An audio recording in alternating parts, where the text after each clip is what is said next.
I have never forgotten the look in her eyes when she said, "Women like you are only suitable for BBQ parties in the yard, not at Whitmore's banquet table." Her voice was gentle, almost gentle, but each word cut into me like cold metal cutting into flesh. She didn't scream. She did not scold.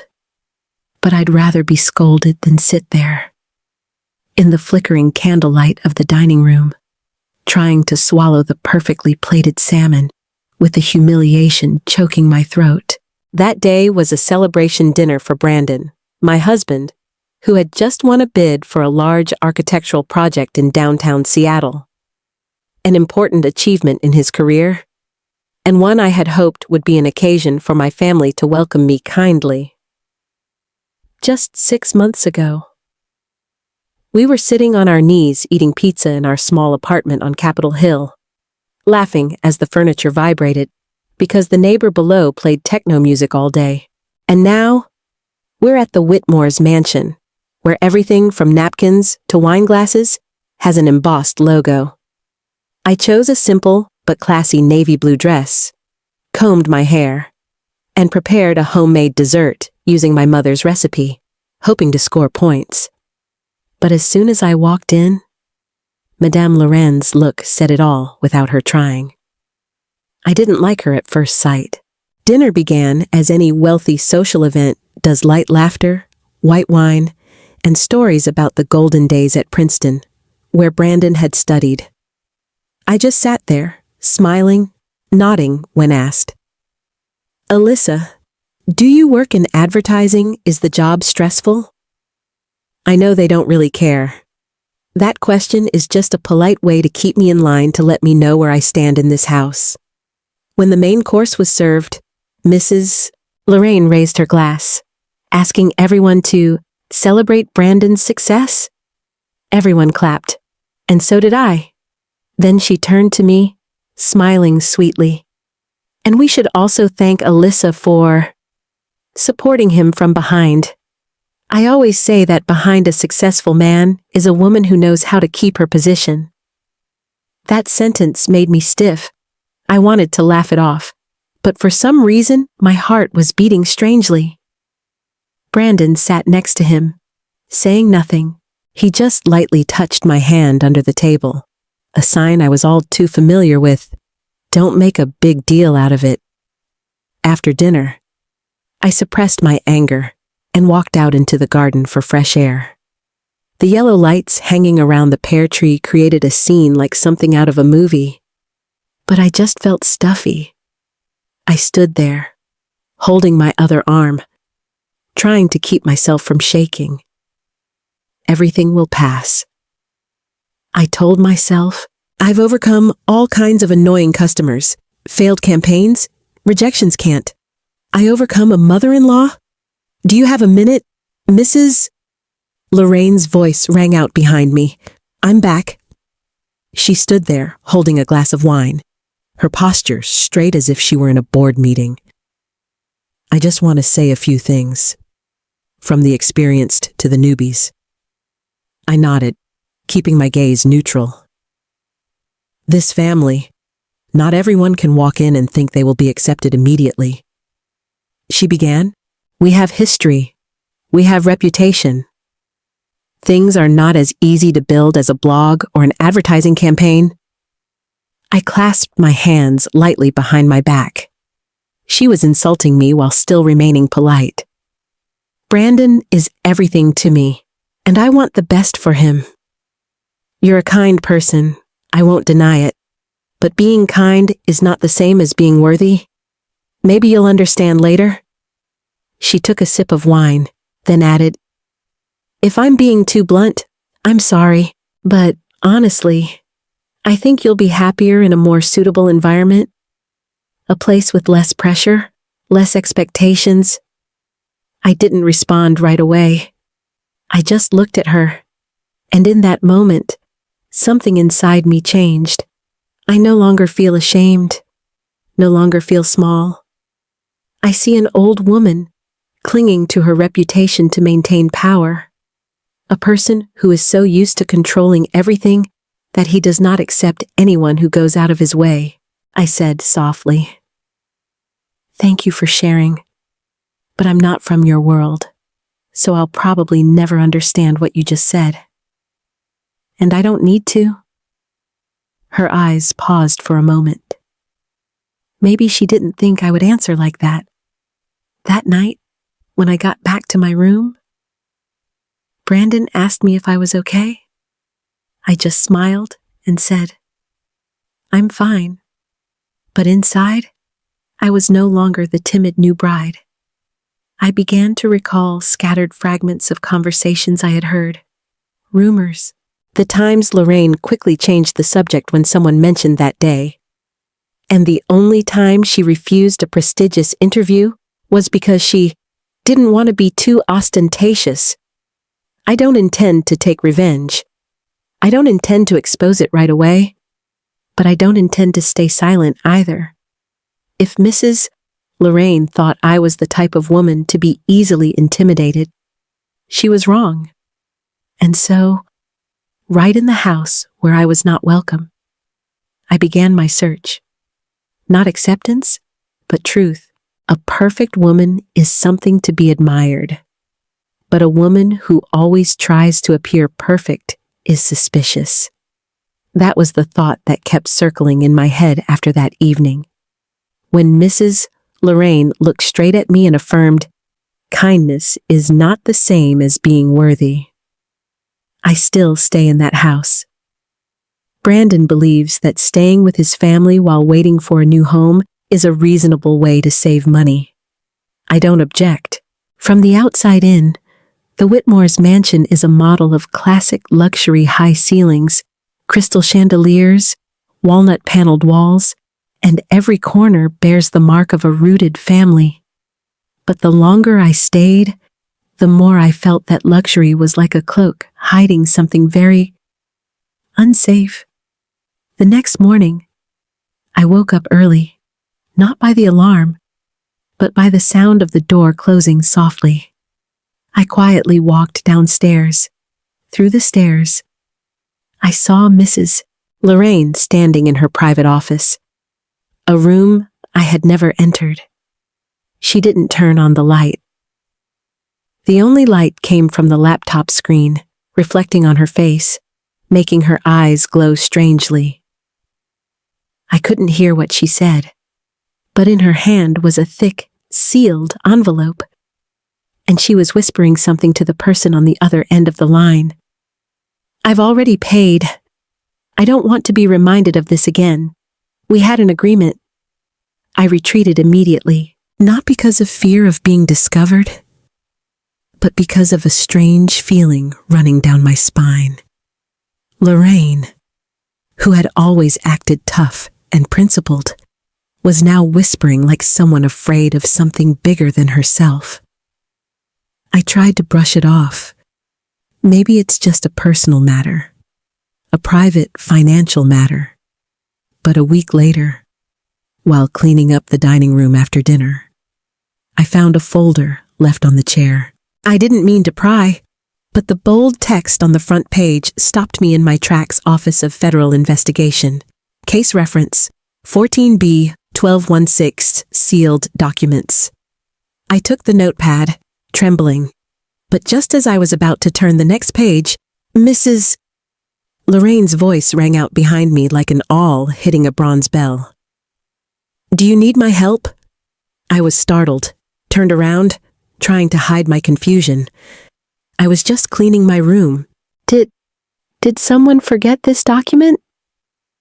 She looked at me, her eyes colder than usual.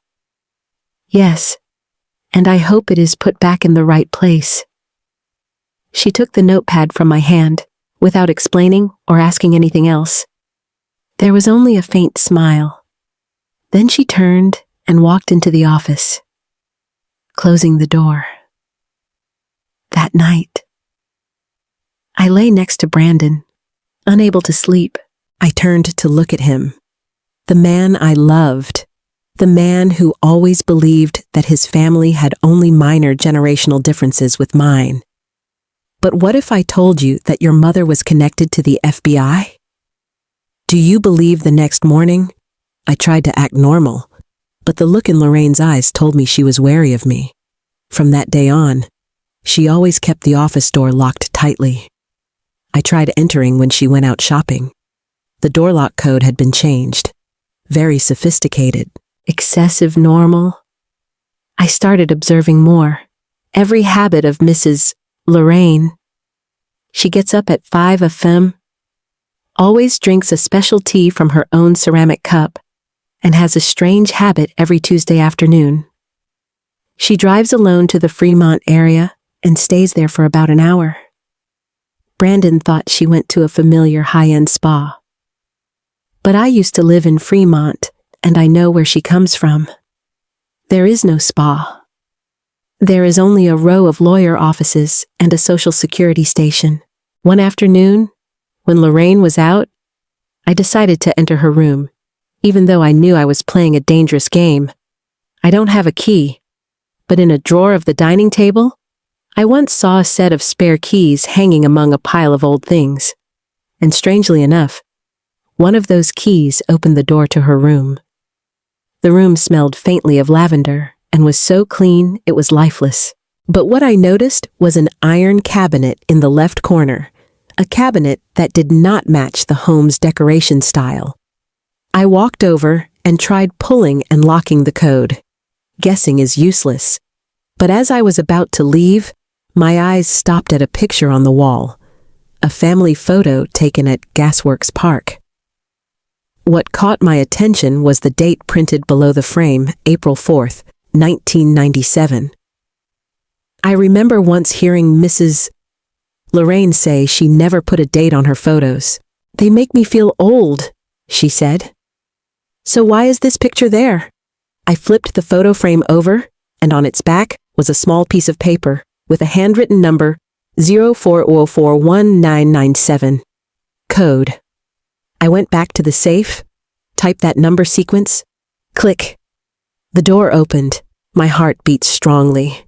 There wasn't much in the cabinet, just a folder of documents, a portable hard drive, and an old letter tied with a wine-colored ribbon. I don't dare touch the hard drive, but I took the letter and opened it. The handwriting was elegant, clearly the handwriting of a man.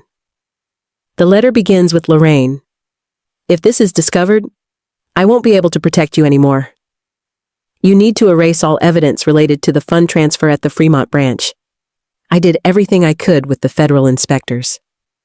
Don't let anyone, especially the press, dig deeper."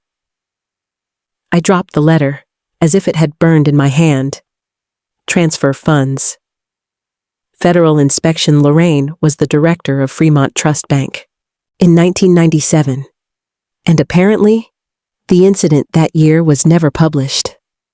I put everything back as before, locked, wiped fingerprints, and stepped outside, trying not to let my shaky legs cause me to stumble. As soon as I closed the door, I heard Lorraine's car in the distance.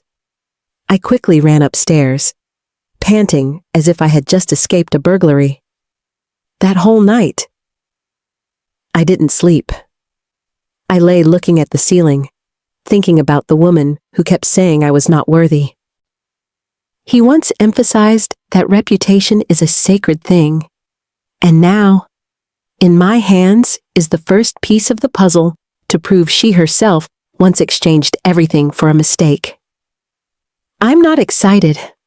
I'm not gloating. There is only one very clear feeling: power is gradually turning. I still don't know what I will do with this truth. But I know one thing: Mrs. Lorraine is no longer the queen of this house, and the game really begins now. I have always thought that justice is something for the courts, but when you live with someone who knows how to control everything with power and a perfect appearance, you will understand sometimes justice must come from perseverance, from the smallest things, from a loophole that they accidentally forgot to lock. And for Mrs. Lorraine, it started with a forgotten file. 3 days after I first opened the safe in her office, I couldn't concentrate on anything. Every gesture of Mrs. Lorraine, every step in the house, Every ring of the phone made the hair on the back of my neck stand up. I'm not the type of person who lives by suspicion.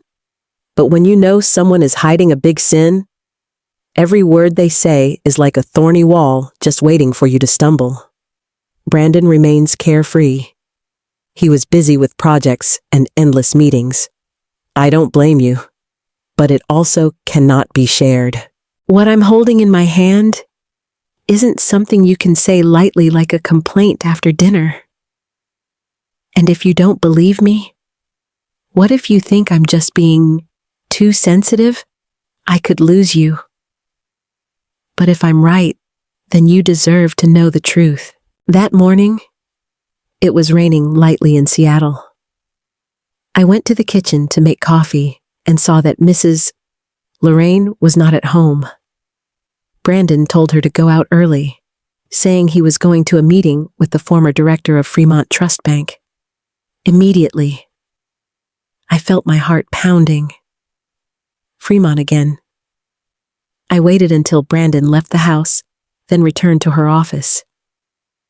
This time, I didn't go into the safe. I aimed at the large drawer next to the desk where I had seen her hide loose documents. Strangely enough, it didn't lock. Maybe because she was in a hurry. Maybe because she thought I wouldn't dare touch her again. Inside the drawer is a beige, untitled file. I opened it, trying to keep my hand steady. The first page is a warning letter from the Federal Bureau of Investigation, dated May 17, 1997. Dear Mrs. Lorraine Whitmore, we are investigating a number of unknown transactions related to internal accounts at Fremont Trust. These funds were circulated through a system inconsistent with federal financial safety standards. I continued flipping. There is an account statement, clearly showing 3 money transfers amounting to $480,000 circulating between 3 companies with no real names, just codes. At the bottom is a handwritten note, unsigned, but I presume from an insider, this is a special operating fee, handled under high-level direction. It is not allowed to be made public. What is a special operating fee? And why not make it public? I continued watching. A blurry fax appeared, a copy of an emergency internal meeting in late May 1997. There is a scary line marked in red. If the investigation continues, donors will withdraw capital, affecting the entire system. Immediately following was an internal memo confirming that Ms. Lorraine resigned from her executive position due to health reasons. Don't get fired. There are no charges.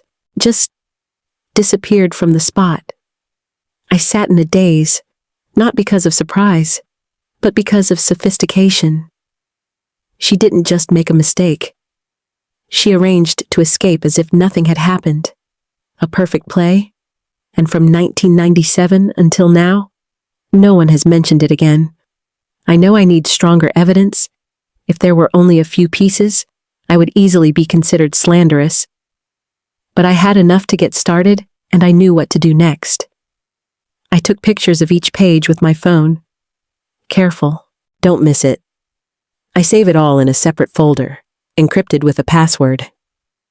Then I put the file back in its proper place, closed the drawer, and left the room as if nothing had ever happened. That evening, when the whole family sat down to dinner, Mrs. Lorraine, as usual, talked about Brandon's success and about having a 40th wedding anniversary party next month. She wanted it to be a solemn event where the Whitmore family opened its doors to the community.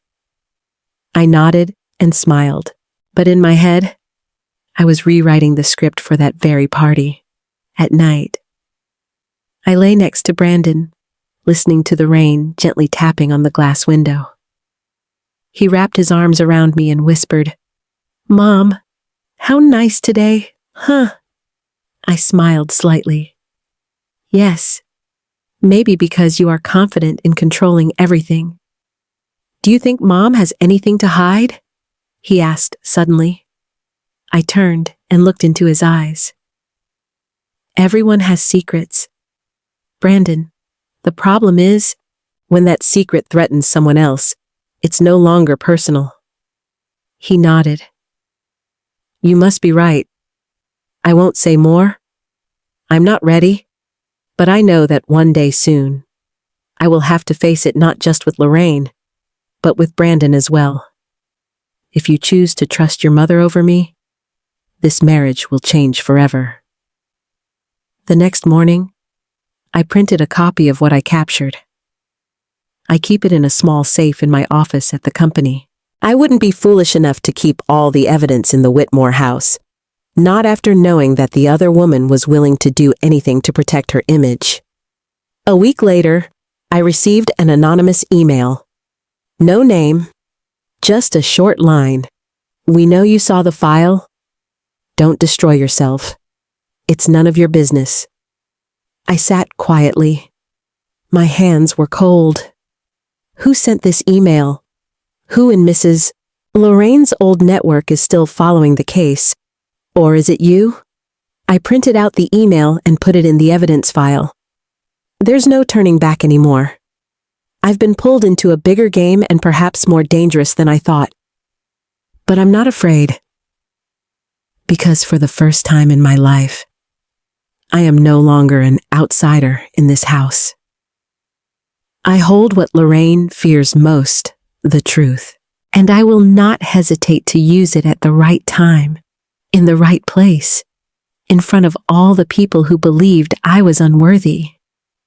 I used to think power was something other people gave you, that you have to be recognized, accepted, to have a voice in a room full of important people.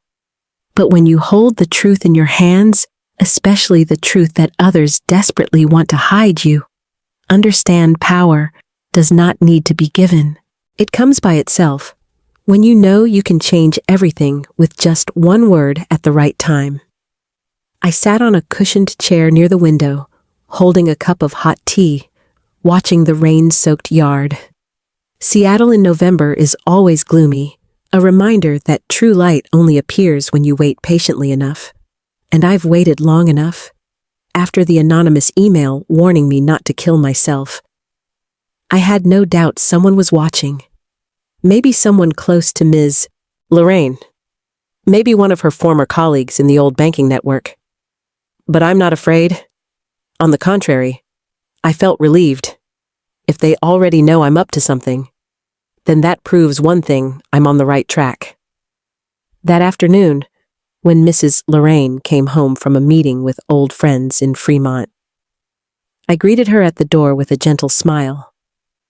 I thought, you and your brother's 40th wedding anniversary party should have a video summarizing the special moments. What do you think? She paused slightly, just a fraction of a second, then nodded. Not a bad idea. I can help with the editing. I used to work with media companies. We can film relatives' wishes and insert pictures from the past. Can I borrow some of your old photos? Her eyes hesitated for a moment, but she still nodded. Of course. But the photo part is for you to choose. I'm in no hurry. You can choose the photo. But I have other plans. That night, I started planning the guest list for the anniversary video. I emailed each of the Whitmore's friends, inviting them to send their wishes or tell them a fond memory of Lorraine and her husband. But at the same time, I contacted an old reporter I knew, Marcia Lang, who wrote a series of investigative articles about financial fraud in regional banking organizations in the late 90s. We met at a small coffee shop in Ballard. I showed her some documents I copied, along with an anonymous threatening letter. Marcia watched closely, her sharp eyes gradually brightening as if she had caught a long-time prey. Do you know what you're holding? Marcia asked. I know, but I don't want to destroy her. I just want the truth to be heard, in the right place, in front of the right people. Marcia nodded. Then don't let me play this card first. Wait until you give me the signal. We agreed the investigative article would be scheduled for publication the night after the anniversary party, with anonymous quotes. But before that, I will have a unique opportunity to expose the truth at the very party Lorraine intends to use to cement her reputation. I returned home with a secret smile. In the days that followed, I immersed myself in preparing a commemorative video. I cut and collaged each segment, chose the background music, dubbed it, and in the middle of the happy family images, I skillfully inserted a line of text that would appear for exactly 1 second, flashing like a bolt of lightning.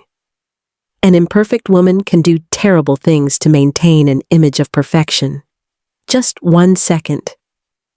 But enough for anyone paying attention to see. Enough for Lorraine to understand that I know. And enough to sow skepticism in the crowd. I also did not forget to email an excerpt of the document to a lawyer I know, attaching a note. If I disappear after November 18th, please forward this entire document to the press. It's not that I'm skeptical, but I need a way out, and I need Mrs. Lorraine to know I've planned ahead.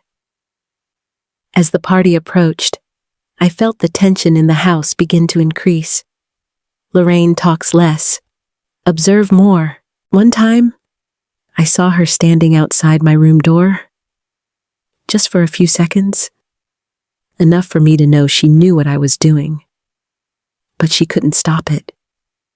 Brandon is still as innocent as ever. He was happy to see me participating in organizing the party, thinking that I was finally integrating into his family. I don't blame you, but I can't tell the truth either. Not now. Then that day came.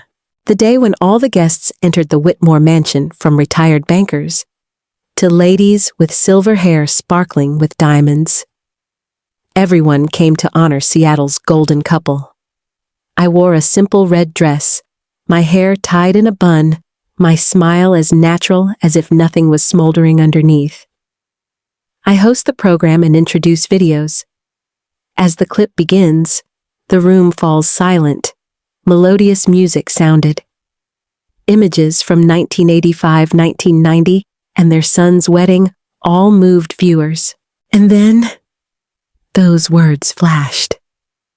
Just 1 second. But I clearly saw Lorraine stiffen. Her hand clasped the wine glass tightly. Her eyes scanned the room to see who had seen. No one reacted. But I know she got the message. I'm saying, I know, and I could make you lose everything. When the video ended, the guests applauded loudly. Mrs. Lorraine stood up to thank everyone, her voice still sweet, but I was the only one who saw her hand tremble slightly. For the first time, I saw her afraid. I walked over and hugged her gently. When I got close to her ear, I whispered, "It's beautiful, a flawless party. But you know, the truth is, it's only just begun. I don't need threats. I don't need to expose myself right there." But I planted seeds of doubt. I gave her a taste of insecurity, the feeling I had for half a year in this house. That night, when the guests had left, I sat alone in my office, checking my email. Marcia posted, title, "The Powerful Woman of Fremont and the Truth Never Revealed." I looked at Lorraine's photo in the newspaper, her cold, confident expression, and smiled. Everything is about to change. Things started out suspiciously quiet the next morning. Usually, every morning after a big event, the Whitmore house would be filled with the sounds of cleaning, maids going back and forth, laughter and comments from the kitchen about who was dressed best and who talked the most. But today, there was only the steady ticking of the antique clock in the living room. I walked downstairs and saw Lorraine sitting alone by the window. The cup of tea in front of her was still hot, but untouched. On the table, her phone blinked constantly missed calls, unread messages. I didn't need to look to know what they were saying. Marcia's article went viral. and Seattle's elite never ignore a scandal involving one of their own. "Are you still well?" I asked, my voice calm as if I were having a normal Sunday morning conversation. She did not answer immediately, just looking at me. His eyes were no longer arrogant like before, but a mixture of anger, disappointment, and fatigue. She planned it from the beginning. She spoke, her voice hoarse and low. "No. I only react when pushed to the limit," I replied, my eyes never leaving her eyes. Lorraine put the teacup on the table. "I didn't think you were that smart." That sentence sounds like a compliment, but it's the bitterest compliment I've ever received. I don't smile. I'm just telling the truth. You're wrong. I'm not smarter. I just keep quiet and observe longer. The silence stretched between us like a tightening rope. Finally, she sighed a tired, almost broken breath. "Everything I do is to protect Brandon. This reputation is the only thing keeping him from being brought down by others." "By burying your own past and degrading me?" I asked again, not hiding my bitterness. She turned away. "You don't understand. In 1997, if I hadn't done that, the whole bank would have collapsed. Hundreds of people would have lost their jobs. I just transferred funds to save the system. They wanted to find someone responsible, and I bought their silence with my position." I looked at her. For the first time, I saw a woman who was not a dictator, but a mother who fought but chose the wrong way. And for the rest of her life, she lived as if she had never done anything wrong. She blamed everyone but herself. "You think I don't regret it?" Lorraine stood up suddenly, her voice breaking. "I've lived with fear for 25 years, afraid that one day everything would fall apart. And then you came, with your steady eyes and unyielding pride. You were the thing I couldn't control." I don't answer, because she's right. I'm not an easy person to control, and that's what scared her from day one. After a moment of silence, I said, "I don't want to destroy your life. If I wanted to, I'd put it all online, but I didn't. I just want you to know you're not the only one with the right to decide who is worthy." "Mrs. Lorraine sat down again, her trembling hand holding the arm of the chair. In a fleeting second, I saw that she was no longer a powerful mother-in-law, but just a woman who was tired of keeping a mask for too long. 2 days later, the mainstream press got involved. Fremont Trust issued a evasive statement. A former colleague confirmed that Ms. Lorraine was present during the 1997 internal investigation. Comments spread widely. Some people looked shocked. Others whispered that they had suspected it for a long time. In a rare move, Lorraine held a press conference at home. She neither denied nor blamed. "Simply say, I made a mistake, and I won't make excuses. I just hope my loved ones don't have to bear the consequences of my past choices." The press conference made many people sympathetic, but it also officially marked the end of the image of model mother-in-law. She stepped down from all boards and gave up honorary roles at charities. For Seattle's financial community, it was a serious fall. Brandon was shocked when everything broke out. But he doesn't blame me. On the contrary, he hugged me tightly and whispered, "I'm sorry. I didn't see how much you endured all this time." I don't cry. Just lean on his shoulder, because I've cried enough in silence, in loneliness, in the nights of hearing the cold sound of Mrs. Lorraine's high heels echoing through the hallway. Now, I don't need tears anymore. I've got the truth. And the truth did what it needed to do. 3 weeks later. I left the Whitmore house, not because of pressure, but because I choose to. We moved into a new house, a 2-story apartment overlooking Lake Union. Not far, but far enough for me to feel free. Mrs. Lorraine said nothing, but the day I left, she left a short note on the dressing table. Alyssa, I used to think you weren't worthy of the Whitmore family, but the truth is, she saved it. Thank you for not destroying me. Even if you could, I owe you not an apology, but respect. Lorraine.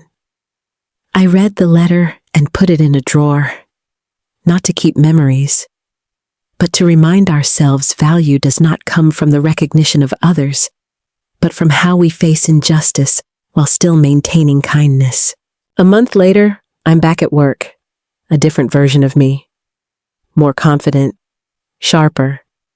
And you don't need anyone's recognition to know that you have value? I see Marcia occasionally. She said my article served as a case study in silent but effective protest. I just laughed. I don't need to be famous. I just need to know who I am. During a women's business conference, I was invited to share about my journey of overcoming family pressure. I stood on stage, looking down at the faces of women of all ages, those who had also been overlooked, called unworthy. I start with a sentence, "You don't need anyone else to tell you you're valuable. You just need to remember that and wait patiently for the right time to prove it." If you've ever been looked down upon or heard someone say that you are not worthy, Alyssa's story is clear proof dignity doesn't need to be granted. It's in how you stand firm in the face of injustice. Alyssa does not retaliate with harsh words or destructive actions. She chose to be smart, calm, and precise, letting the truth speak for itself. Sometimes, the most powerful way is to silently observe and wait for the right moment to step up, not to retaliate, but to affirm, "I know who I am, and I don't need anyone's permission to do that." If you're in a complicated marriage, a fraught family relationship, or just trying to hold your own, remember you're not alone. We tell stories like this so you can find yourself in them. Just so you know, strength, wisdom, and self-esteem can change everything. If you sympathize with the story, please like, comment your thoughts, and share this video to women who deserve more strength. And don't forget to subscribe to the channel and press the notification bell so you don't miss the next episode. My mother-in-law tried to break up my marriage, but I had a plan. New, dramatic story, coming soon.